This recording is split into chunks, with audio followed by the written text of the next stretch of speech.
یہ پہلے خواجہ سعد رفیق کی ایک چھوٹی سی ویڈیو دیکھیے گا، اس کے بعد اس کے اوپر بات کریں۔ کشمیری تو پاکستانیوں سے بڑے کشمیری ہیں، ان کے دل پاکستان کے ساتھ دھڑکتے ہیں، تو پھر اس بار کیا ہوا ایسا؟ کیوں وہاں ایک ایسا آدمی بٹھایا گیا ہے جس آدمی کا کشمیر کی سیاست سے کوئی لینا دینا نہیں ہے؟ ایک حلقے کے لیڈر کو وزیر اعظم بنا ہوا وہاں بیٹھ کے بول رہا ہے نا، سب بولیں گے، ان کے باپ بھی بولیں گے۔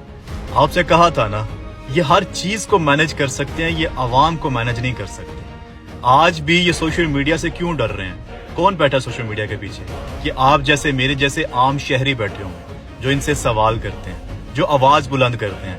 یہ مان رہے ہیں نا کہ کشمیر کے اندر ان لوگوں نے زیادتی کی، جو کہ ایک حلقے کا وزیر اعظم نہیں ہے، اس کو پورے کشمیر کا وزیر اعظم بنایا ہوا ہے ان لوگوں نے۔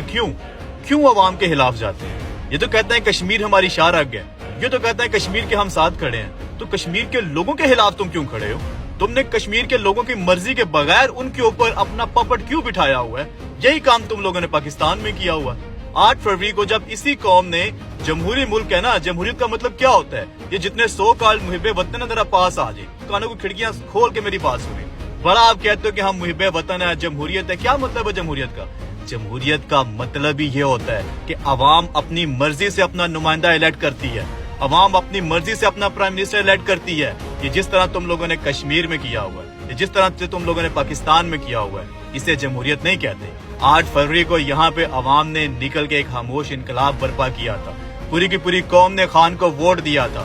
آج بھی پاکستان تحریک انصاف کے لوگ فارم 45 لے کے در بدر کی ٹھوکریں کھا رہے ہیں۔